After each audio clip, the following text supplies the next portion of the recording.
Hace 8 días empezamos a hacer un sencillo estudio acerca de los tipos de personas que pertenecen a la iglesia. Y estamos leyendo Efesios capítulo 4, desde el versículo 17 hasta el versículo 32. Yo quiero que usted abra su Biblia en ese pasaje. Mientras lo busca, debo decirle que Pablo escribió esta carta de los Efesios para la iglesia de Éfeso. No fue una carta escrita para la ciudadanía normal, sino exclusivamente para la iglesia de Éfeso. Y dice el pasaje de esta manera: Efesios capítulo 4, el versículo 17. La nueva vida en Cristo. Esto pues digo y requiero en el Señor, que ya no andéis como los otros gentiles que andan en la vanidad de su mente, teniendo el entendimiento entenebrecido, ajenos de la vida de Dios por la ignorancia que en ellos hay, por la dureza de su corazón, los cuales, después que perdieron toda sensibilidad, se entregaron a la lascivia para cometer con avidez toda clase de impureza.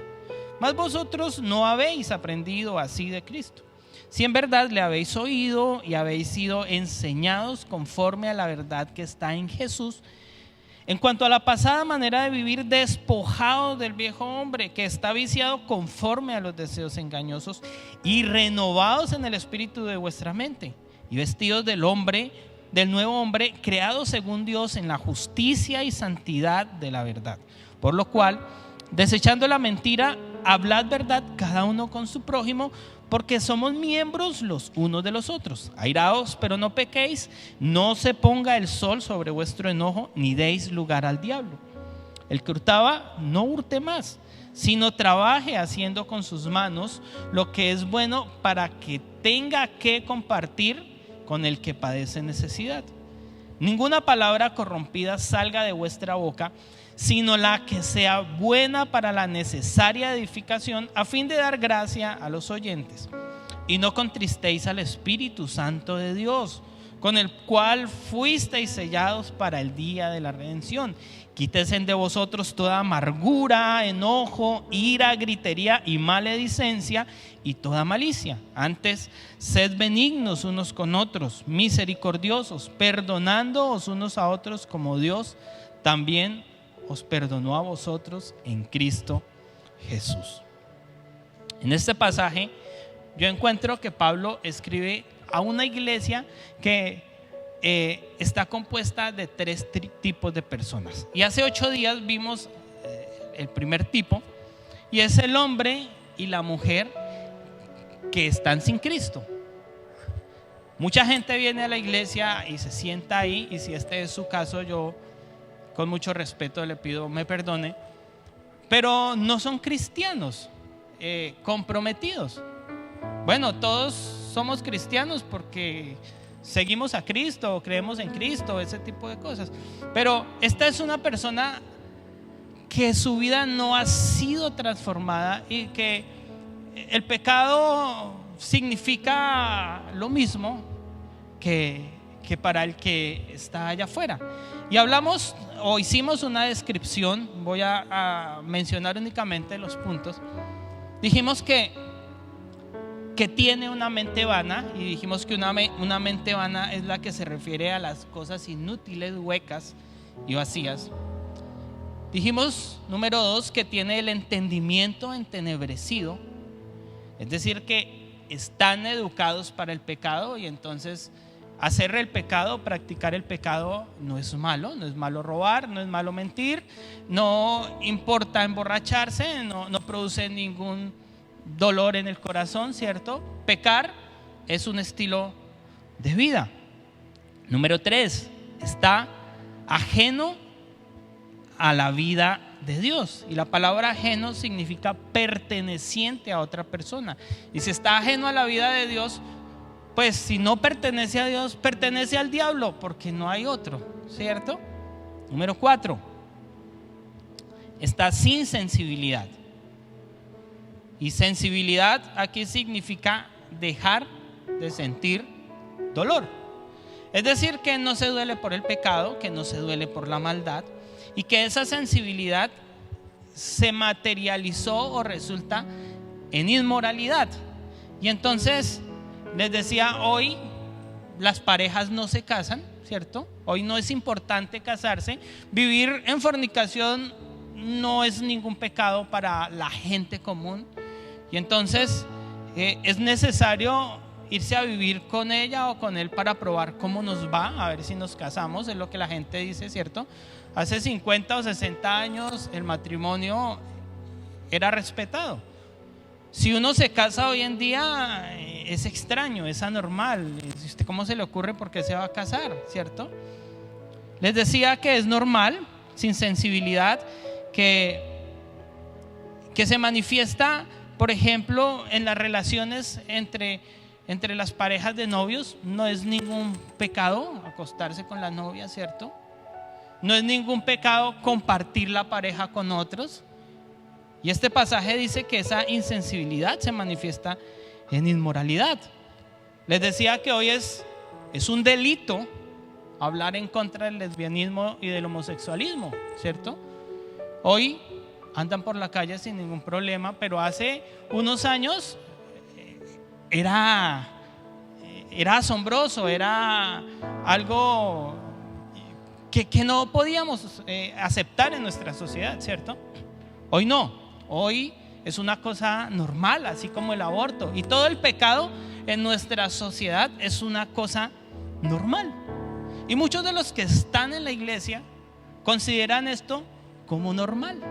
Y Pablo dice aquí, en este pasaje, en primer lugar, entre los versículos 17 y 19, habla de este tipo de personas. Dice, estos son los que están ajenos a la vida de Dios, los que están sin Cristo, los que perdieron la sensibilidad espiritual y ahora practican con avidez toda clase de impurezas. Hoy vamos a ver el segundo tipo de persona que asiste a una iglesia cristiana. Y vamos a hacer una descripción hoy del cristiano verdadero. Leamos por favor el versículo 20 al versículo 24. Dice, mas vosotros no habéis aprendido así de Cristo.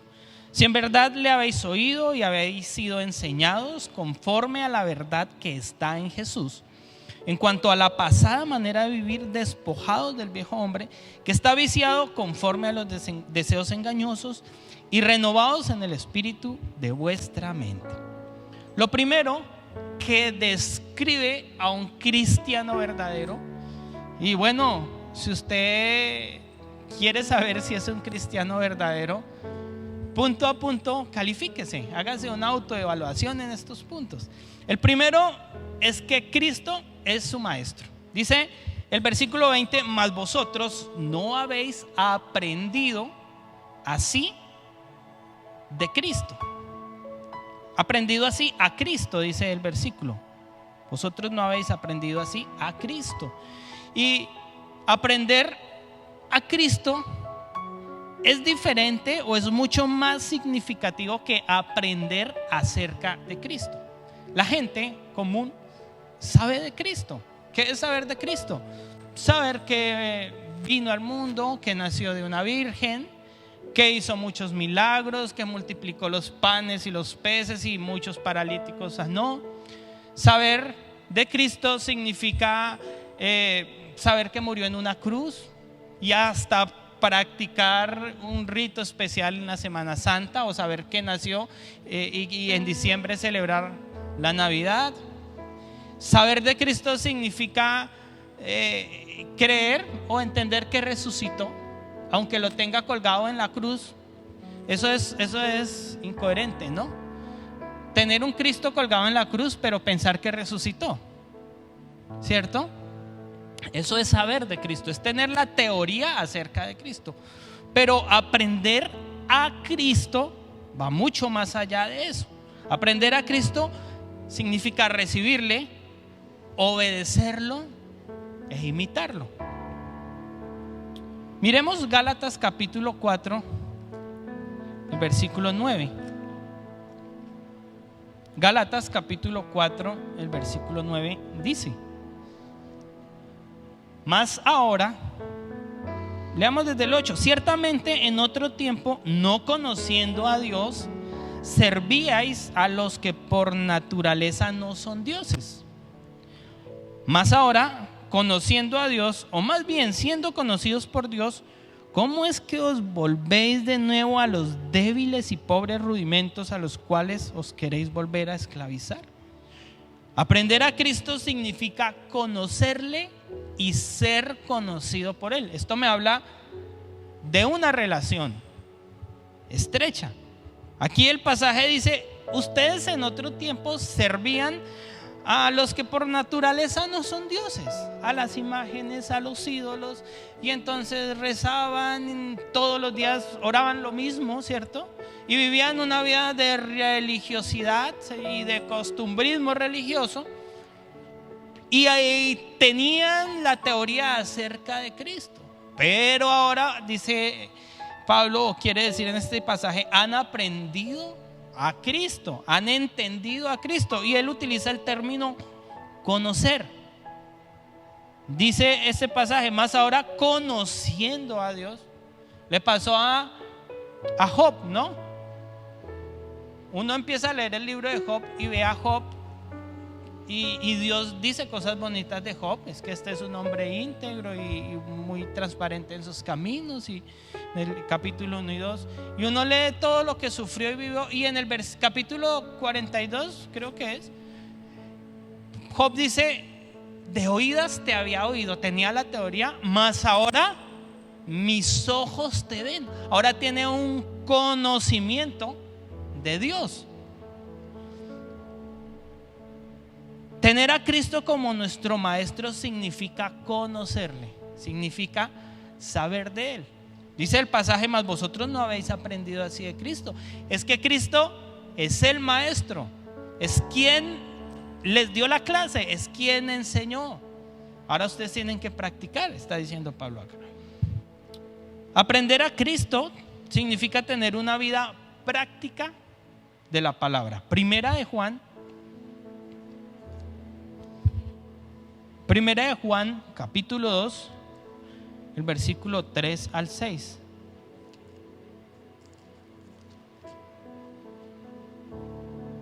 Dice: y en esto sabemos que nosotros le conocemos. Ay, ¿usted quiere saber si en realidad conoce a Dios? Pues aquí está la respuesta.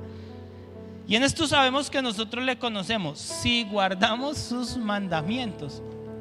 Ya ahí nos rajamos mucho, ¿cierto? El que dice yo le conozco y no guarda sus mandamientos, el tal es mentiroso, y la verdad no está en él. Pero el que guarda la palabra, su palabra, en este verdaderamente el amor de Dios se ha perfeccionado. Por esto sabemos que estamos en él. El que dice que permanece en él debe andar como él anduvo. Mas vosotros no habéis aprendido así a Cristo, al maestro. El que aprende del maestro hace las cosas como el maestro, ¿cierto? A mí me enseñaron, cuando estaba estudiando música, me enseñaron, no sé, cualquier tema acerca de las escalas mayores. Y mi maestro se paró en el tablero y escribió toda la teoría y nos enseñó la teoría. Y yo la aprendí así y la aplico así porque así me la enseñó mi maestro, ¿cierto? Y cuando aprendemos así a Cristo, tenemos que poner en práctica lo que Cristo puso en práctica. Aquí dice el pasaje: el que dice que permanece en él debe andar como él anduvo. Debe tener una vida práctica de la palabra. Número 3. Aprender a Cristo significa tener su espíritu.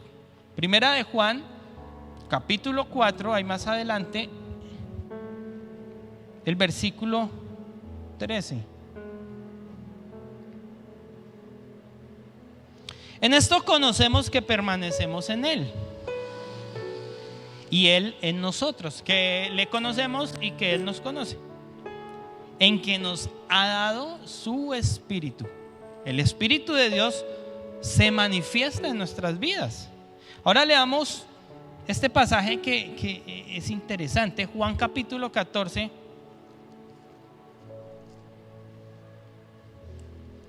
Juan capítulo 14, el versículo 21 al 26.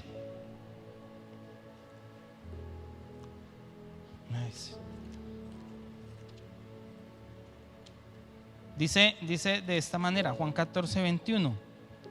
El que tiene mis mandamientos y los guarda, no es necesario, no es suficiente tener la teoría, ¿cierto? No es suficiente conocer de Cristo, es necesario conocer a Cristo. El que tiene mis mandamientos, ese es el que tiene la teoría, y los guarda, ese es el que la practica, este es el que me ama. Y el que me ama será amado por mi Padre, y yo le amaré y me manifestaré a él. Le dijo Judas, no el Iscariote: Señor, ¿cómo es que te manifestarás a nosotros y no al mundo? Respondió Jesús y le dijo: el que me ama mi palabra guardará, y mi Padre le amará, y vendremos a él y haremos morada con él. Está hablando del Padre y del Espíritu Santo. Los tres vendremos y haremos morada con él. El que no me ama no guarda mis palabras, y la palabra que habéis oído no es mía, sino del Padre que me envió. Os he dicho estas cosas estando con vosotros. Mas el Consolador, el Espíritu Santo, a quien el Padre enviará en mi nombre, Él os enseñará todas las cosas y os recordará todo lo que os he dicho. Jesús les está diciendo a los discípulos: mire, si ustedes me aman, ustedes practican mi palabra. Y si ustedes practican mi palabra, entonces vendremos a ustedes. Y el contexto del pasaje está hablando de la promesa del Espíritu Santo. El que guarda la palabra del Señor, el que es un cristiano verdadero, el que sigue a Cristo, el que ha aprendido a Cristo, tiene el Espíritu Santo, porque es la promesa de Dios para el que se acerca a él. Y número 4, aprender a Cristo significa ser dependientes de Cristo. Juan 15, versículo 5. Dice: yo soy la vid, vosotros los pámpanos. Me perdí. El que permanece en mí y yo en él, este lleva mucho fruto, porque separados de mí nada podéis hacer. Jesús le está diciendo: mire, si ustedes son mis hijos y ustedes guardan mi palabra y el Espíritu Santo está en ustedes, entonces ustedes tienen que depender de mí. Les está diciendo Jesús. Y sí que dependemos del maestro, ¿cierto? El estudiante que está ya aprendiendo algún tema y no lo entiende, entonces en un horario extra clase, quizás si está interesado, busca a su maestro y le dice: maestro, no entiendo, explíqueme por favor otra vez. Es dependiente de su maestro, porque no sabe cómo hacer las cosas. Entonces necesita a su maestro para aprender lo que él es, y para aplicarlo. Así que el primer elemento de un cristiano verdadero es que Cristo es su pastor. Número 2, que oye y pone en práctica la palabra. Versículo 21 del pasaje que estamos estudiando. Dice: si en verdad le habéis oído y habéis sido enseñados, y habéis sido por él enseñados conforme a la verdad que está en Jesús. Mire, Pablo le está diciendo a la iglesia de Éfeso, le está diciendo: mire, lo que ustedes están haciendo, eso no fue lo que aprendieron de Cristo, porque Cristo no enseñó eso, Cristo no practicó eso, Cristo no pidió eso para los que iban a ser sus hijos. Ustedes no han aprendido así de Cristo. Pero si en verdad le han escuchado, y Pablo con toda moral lo dice porque ya les había predicado la palabra. Mire este pasaje en Hechos capítulo 19. Ahí Pablo, todo el pasaje, el capítulo 19, Pablo está en Éfeso, y Pablo no estaba en Éfeso haciendo negocios o visitando de turismo la ciudad de Éfeso, sino que estaba predicando la palabra de Dios. Y en el versículo 19 de ese pasaje dice: asimismo muchos de los que habían practicado la magia trajeron los libros, los quemaron delante de todos, y hecha la cuenta de su precio hallaron que era 50,000 piezas de plata. Así crecía y prevalecía poderosamente la palabra del Señor. En Éfeso había sucedido una cosa súper poderosa. Éfeso era una ciudad altamente inclinada a la hechicería y a la brujería. Y Pablo empezó a predicar la palabra del Señor y los brujos se convirtieron. Y la prueba cumbre de que los brujos se convirtieron fue que Pablo les dijo: bueno, mijitos, si ustedes ahora creen en el Señor, vamos a hacer una gran fogata espiritual. Y traigan sus libros y toda esa basura que tienen de la brujería allá en su casa y la vamos a quemar. Así que toda la ciudad se dio cuenta. Toda la ciudad, la gente que decía: uy, ese fue el brujo que me ayudó a recuperar a mi esposo. Ese fue el brujo que me espantó a... bueno, ¿cierto? Y lo ven ahí quemando sus libros. Eso fue significativo en aquella ciudad. Y Pablo, y el pasaje dice que la palabra de Cristo se seguía expandiendo después de esta situación. Así que aquí cuando Pablo escribe el libro de Efesios, la carta de Efesios, esto ya había sucedido. La gente sabía de qué les estaba hablando. Y Pablo les está diciendo: ¿se acuerdan lo que sucedió en Éfeso? Eso sucedió porque Cristo fue predicado. Y lo que se predicó de Cristo no es lo que ustedes están aplicando. No es lo que ustedes están haciendo. No están poniendo en práctica la palabra. Pablo los confronta porque saben que han escuchado la palabra. Miren, cuando el pastor lo llama a usted, quizá usted es un ujier, es uno de alabanza o de los jóvenes o de cualquier ministerio de la iglesia, y lo llama y le dice: venga, mijito, eso que usted está haciendo está mal. Usted no ha aprendido así a Cristo. Yo no le he enseñado eso. Tiene toda la moral. Y creo que el pastor pudiera ir a su oficina y sacar el cuaderno de bosquejos y decirle a ese personaje: mire, aquí está el bosquejo en el que le enseñé que eso que usted está haciendo está mal, porque allá los tiene guardados. Y bueno,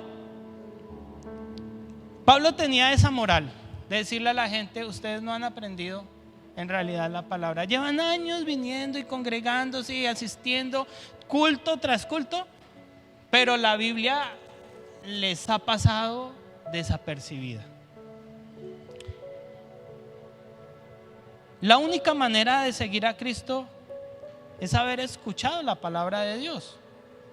Aquí dice: no han aprendido así de Cristo si en verdad le habéis oído. Romanos 10:17 dice que la fe viene por el oír, y el oír por la palabra de Dios. La única manera de conocer a Cristo es a través de la palabra, a través de escuchar la palabra, porque en la palabra está Cristo reflejado, que transforma los corazones. Así que el cristiano, el creyente verdadero, oye y pone en práctica la palabra. Número 3. Para el cristiano verdadero, el eje de la enseñanza es Jesús. Dice ese mismo versículo: si en verdad le habéis oído y habéis sido enseñados conforme a la verdad que está en Jesús.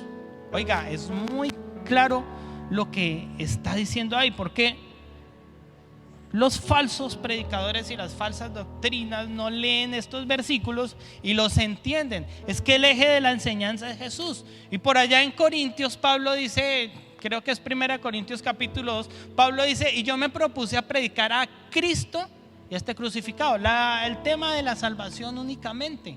Ese es el eje de la predicación de la enseñanza bíblica. Porque Cristo es la verdad. Y habéis sido enseñados conforme a la verdad. Juan 14 dice que Él es el camino y la verdad. No hay otra verdad. Cristo es la verdad absoluta. El eje de la predicación bíblica y de las enseñanzas bíblicas, mire, no puede ser las tradiciones.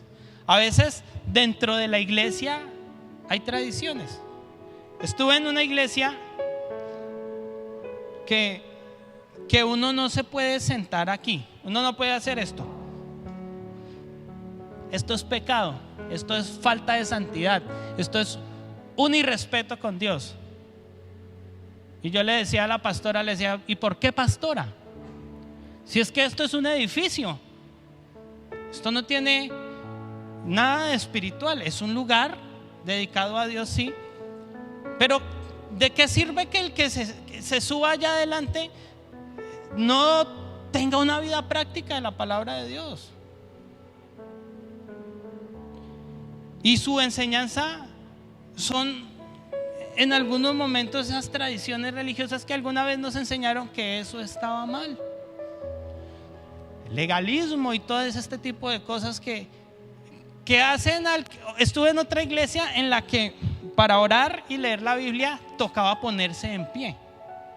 Y nos paramos y nos sentamos porque leían harto la Biblia. Y bueno, uno lo hace por respeto, ¿sí? Pero eso no influye en nada en la salvación y en la doctrina de la palabra. ¿De qué sirve que me pare y me siente tantas veces para orar y leer la Biblia si lo que estoy leyendo no es práctico en mi vida, y si lo que estoy orando no es sino una oración vana? ¿Para qué eso? ¿Cierto? El eje de la enseñanza es Cristo. Y aquí dice, conforme a la verdad que está en Jesús. Mire, el creyente que no tiene enseñanzas que son cristocéntricas no es un creyente completo, o no es un creyente verdadero en realidad. Mire lo que pasó en este pasaje que a mí me gusta mucho. Está en Hechos capítulo 18. Hechos capítulo 18, el versículo 24. Mire este pasaje. Llegó entonces a Éfeso un judío llamado Apolos, natural de Alejandría, varón elocuente, poderoso en las escrituras. Este había sido instruido en el camino del Señor, y siendo de espíritu fervoroso hablaba y enseñaba diligentemente lo concerniente al Señor, aunque solamente conocía el bautismo de Juan. Y comenzó a hablar con denuedo en la sinagoga. Pero cuando lo oyeron Priscila y Aquila, le tomaron aparte y le expusieron más exactamente el camino del Señor. Llegó Apolos, y Apolos aquí dice que era un varón elocuente y poderoso en las escrituras. Apolos tenía un discurso, ojalá, a mí me gusta escuchar las personas que hablan elocuentemente. Yo no lo hago, eso es muy difícil, pero hay gente que habla de una forma, con unas palabras tan especiales. Y yo creo que cuando esté en el cielo voy a querer buscar a Apolos y hablar con él. Y era admirable la predicación de él, y lo que decía era bonito, era atractivo. Y había por allí unos pastores sencillos, Aquila y Priscila. Cuando lo vieron predicar, dijeron, se les prendió el bombillito rojo y dijo: venga, emergencia, este señor está predicando, está haciéndolo mal, está predicando de una forma incorrecta. Y lo llamaron aparte, le dijeron: venga, mijo, usted puede ser muy elocuente, usted puede ser muy estudiado, usted puede hablar bonito, pero lo que está predicando está mal. El eje de su enseñanza es el bautismo de Juan, no el de Jesucristo. Y lo educaron. Bueno, me encanta esa actitud de este personaje. Se dejó educar en la palabra por ellos. Y Aquila y Priscila se alarmaron porque se dieron cuenta que este era un cristiano a medias en cuanto a la enseñanza de la palabra.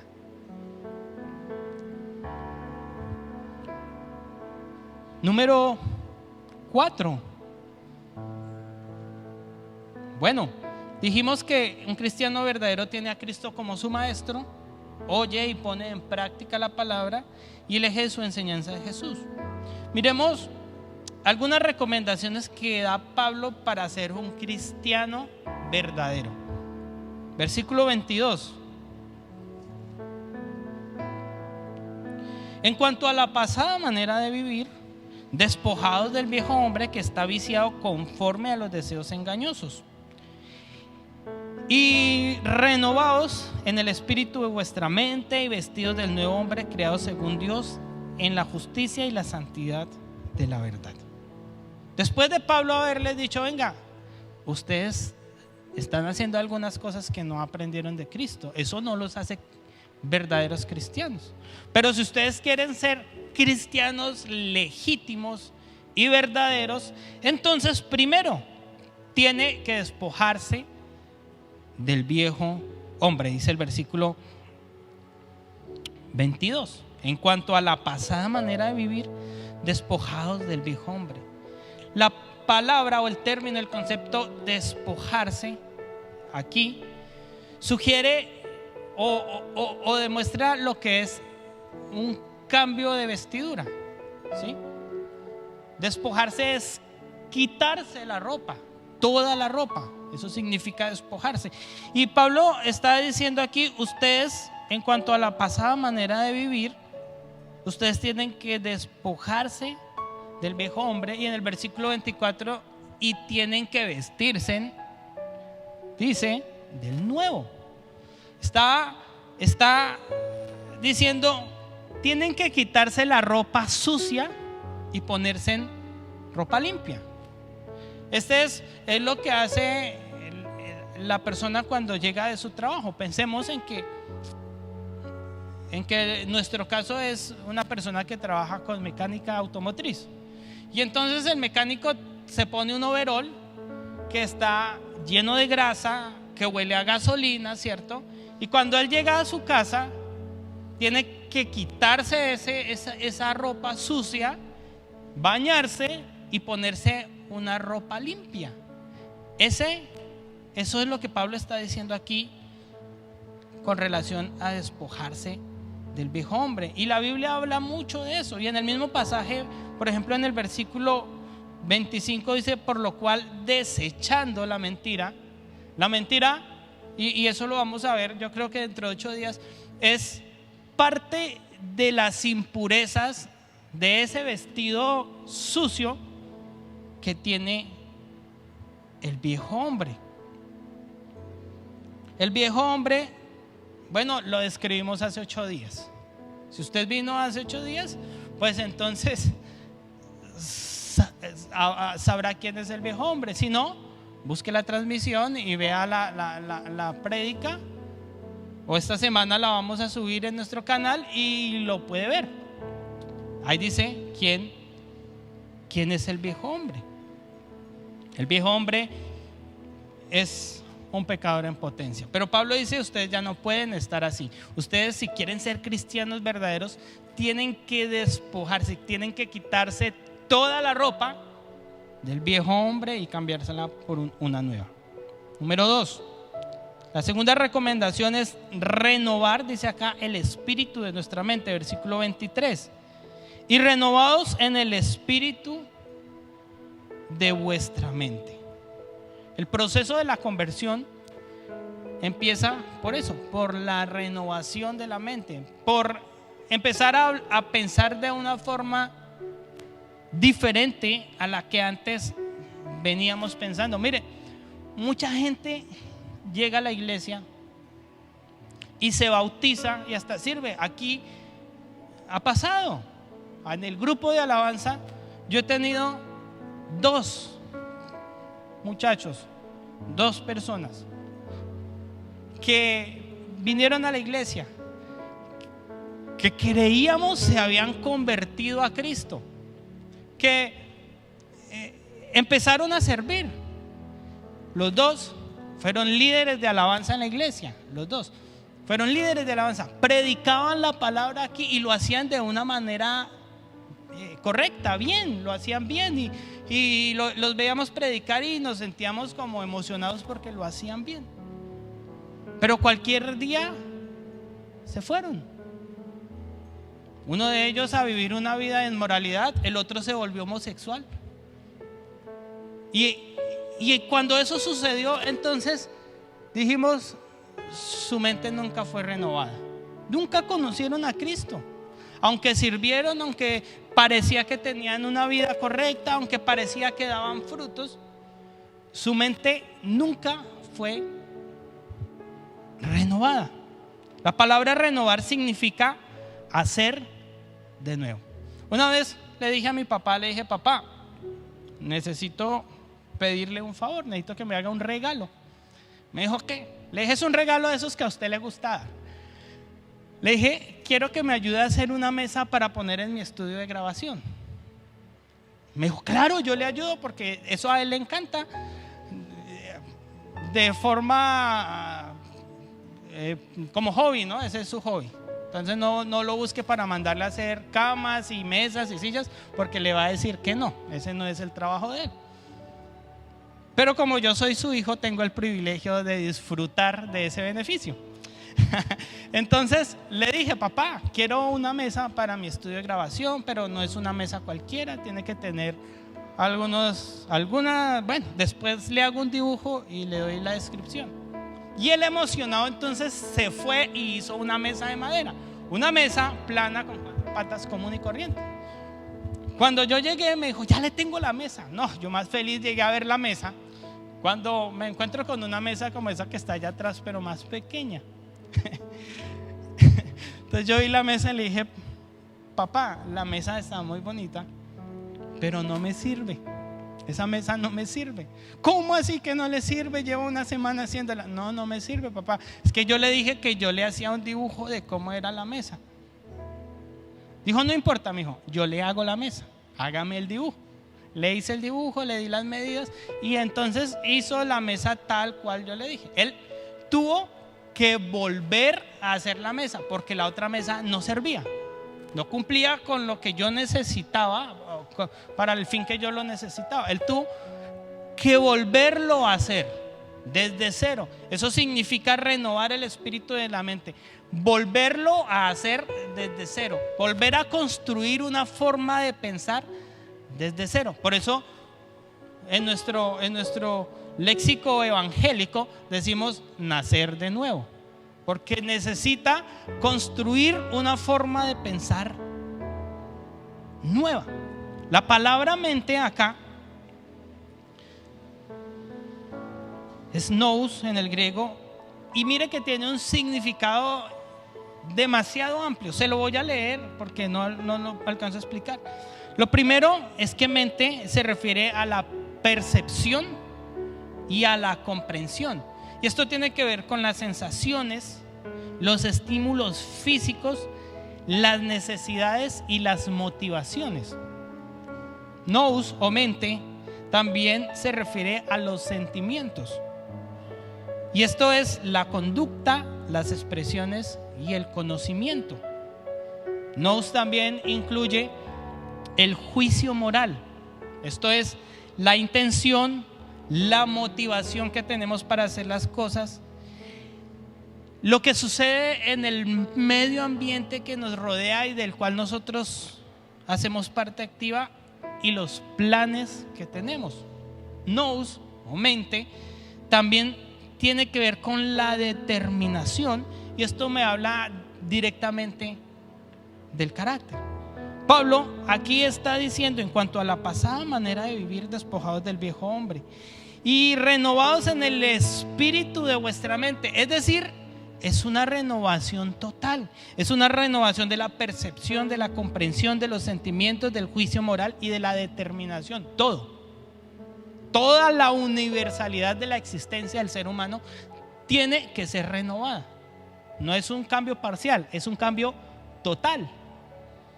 Y Pablo le está diciendo, ustedes no aprendieron así de Cristo, porque es que Cristo era diferente. Ustedes tienen que renovar el espíritu de su mente. Es indispensable que que se genere un cambio total en la mente del creyente. No puede haber un creyente que no tenga una mente renovada. Si no hay una mente renovada, pues sencillamente no es un creyente o un cristiano verdadero. Número 3, se me fue el tiempo. La tercera recomendación es vestirse del nuevo hombre, versículo 24. Y vestidos del nuevo hombre, creados según Dios en la justicia y santidad de la verdad. Mire que hay un punto de referencia para el nuevo hombre y es Dios. Efesios capítulo 2 dice que fuimos creados en Cristo Jesús para buenas obras, las cuales Dios preparó de antemano para que anduviésemos en ellas. El nuevo hombre tiene un punto de referencia y es Dios, es Cristo. La nueva forma de pensar es Cristo, es la verdad, es la palabra. Primera de Corintios 5:17 dice: si alguno está en Cristo, si alguien se convirtió de nuevo, entonces nueva criatura es una nueva mesa, porque la vieja no sirvió. Las cosas viejas pasaron, ya no sirven. Ahora todo en la universalidad de su existencia es hecho nuevo.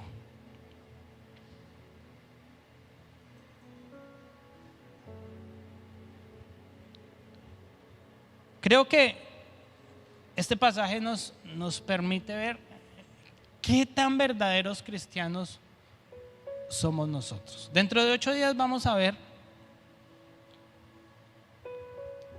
la descripción del cristiano sin Cristo.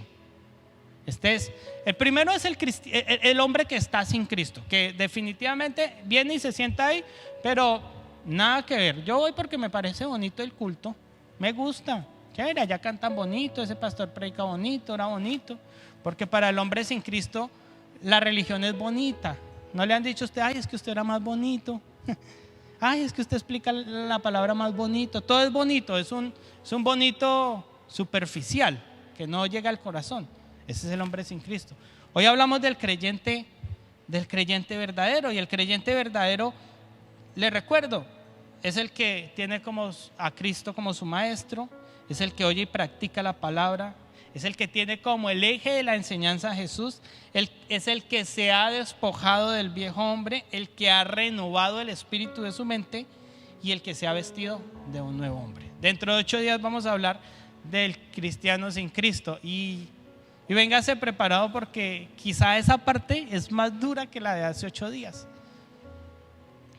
Señor, te damos muchísimas gracias por esta tu palabra tan preciosa, Señor, y emocionante, que cuando la estudiamos y la leemos y vemos allí en medio de ella tantas cosas especiales que hay, Señor, bueno, nos sentimos quizá honrados porque podemos aplicarla, o quizá nos sentimos tristes y arrepentidos porque no la aplicamos de la forma correcta.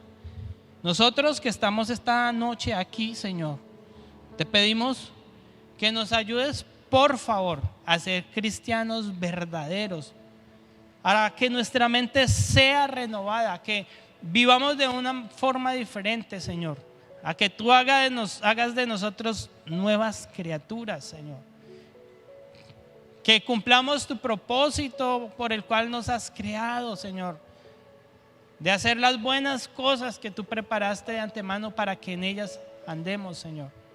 Y hoy, Señor, con todo nuestro ser, con todo nuestro corazón y con toda nuestra vida y con todo lo que somos, te pedimos que nos transformes, que nos cambies, Señor, que todos los rezagos del pecado que hay en nuestra vida sean quitados y podamos ser renovados en el espíritu de nuestra mente, Señor, para ser nuevas criaturas, porque solamente así, Señor, dice tu palabra, podremos tener parte contigo en el reino de los cielos.